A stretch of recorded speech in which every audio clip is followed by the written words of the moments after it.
네, 어제 오전 10시부터 밤 9시 30분 동안에 거의 12시간 동안에 장기간 진행된 김용현 장관의 재판 관련해서 후일담들이 나오고 있는데요. FN투데이 인세영 기자도 그 취재를 했네요. 김용현 장관이 이렇게 얘기했다고 합니다. 답이 정해진 재판이다. 그러나 나는 두렵지 않다. 사법부의 재판 진행에 공정성 논란이 일고 있는데요. 장시간 진행됐는데 김용현 장관이 변호인단에게 전한 발언이 공개됐는데요. 김 장관이 이렇게 얘기했다고 합니다. 답은 이미 정해진 재판이다. 그러나 나는 두렵지 않다. 이렇게 말하면서 끝까지 싸울 것을 다짐했다고 합니다. 사법부의 재판 방식의 진행 방식에 강한 문제 제기가 이어지고 있는데요. 이건 단순한 표명에 그치지 않는다. 여러 가지 문제점 이게 될 것 같은데요. 공판정에서 이렇게 얘기했습니다. 김용현 장관이 대통령 변호인단과 협력해 전력을 다하고 최선을 다해 끝까지 싸워달라 이렇게 당부하면서요. 자유애국 시민들이 여러분들의 변론을 보고 용기를 얻고 있다. 그러니까 그 변호사들이 지금 잘하고 있다는 거예요. 그래서 우리들이 그 재판정의 모습 이런 거를 보고 있잖아요. 그래서 용기를 얻고 있으니까 잘 싸워달라. 그러나 이제 답은 이미 정해진 재판이다. 그래서 사법부가 공정성을 잃고 정치적 판단에 따라서 재판을 끌고 가는 것 아니냐 이런 비판이 지금 되는 건데요. 이렇게 되면 결과를 우리가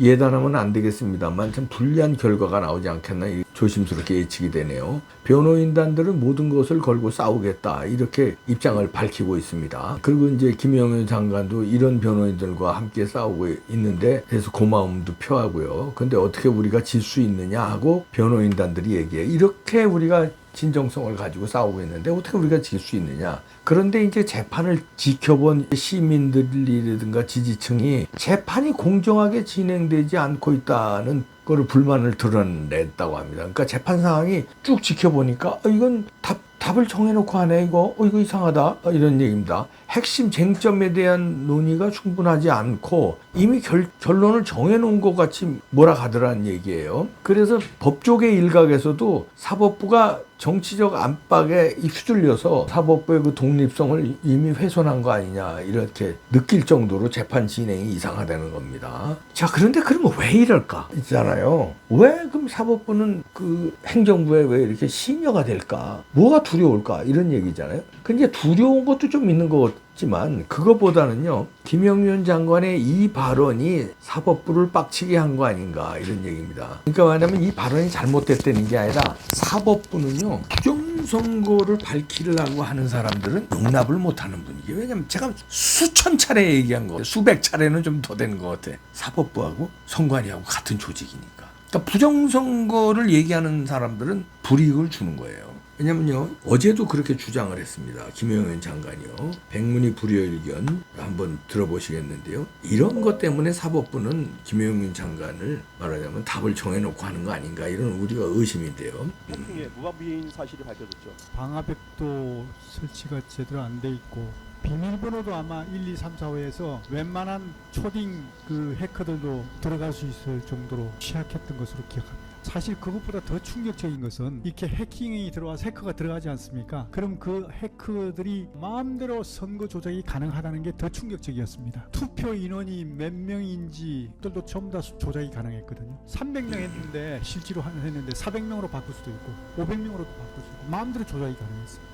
또 투표 한 사람, 안 한 사람 이걸 마음대로 바꿀 수 있습니다. 예를 들어서 투표 안 했는데 투표 한 것으로 하고 인원을 증가시킬 수도 있고 또 A라는 후보에게 찍었는데 B라는 후보에게 찍은 걸로 바꿀 수도 있었습니다. 어떻게 선거라는 것이 자유민주주의의 근간이 되는 것이고 대한민국을 지탱해오는 기본 어떤 틀인데 이렇게 관리하고 있는가. 들으신 대로 이렇게 부정선거를 강하게 재판장에서 주장을 하니까 판사들이 이걸 용납을 못하는 거예요. 자기 조직이 선관위니까. 그러니까 우리나라에서 부정선거 밝히기가 그래서 어려운 거예요. 그래서 윤석열 대통령을 계엄을 한 건데 계엄에서 그 서버 확보하라고 명령을 했는데 그 대령이 기무사 대령이 지금 누구예요?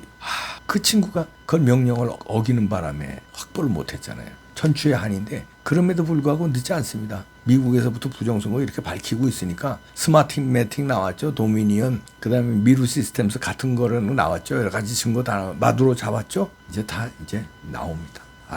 참 나중에 어떻게 할 거냐. 다 밝혀지면 이 사법부 부정선거를 이렇게 감싸고 자기 식구 감싸고 부정선거를 감싼 이 판사들 나중에 어떻게 책임지려고 그래요. 그 다음에 취재 안 한 조중동 등 레거시 미디어 나중에 어떻게 책임질래요. 그리고 평론가들서부터 정치인들 부정선거 밝히는 사람을 음모론자로 몰아간 사람들 나중에 어떻게 책임질려고 그래요. 트럼프도 음모론자야? 미국의 그 수많은 전문가들 음모론자야? 모스탄 등 여기 국제선거감시단으로 왔던 사람들 음모론자야? 한국의 그 6천 명이나 된 정교모 교수들 다 음모론자야? 변호사들 다 음모론자야? 어디서 다 음모론자라고 뒤집어 씌워. 나중에 다 밝혀집니다. 서버 깐다며 그렇게. 그럼 뭐 안 까잖아. 못 까지. 다 증거 은닉했다고? 그래도 다 밝혀져. 기다리세요.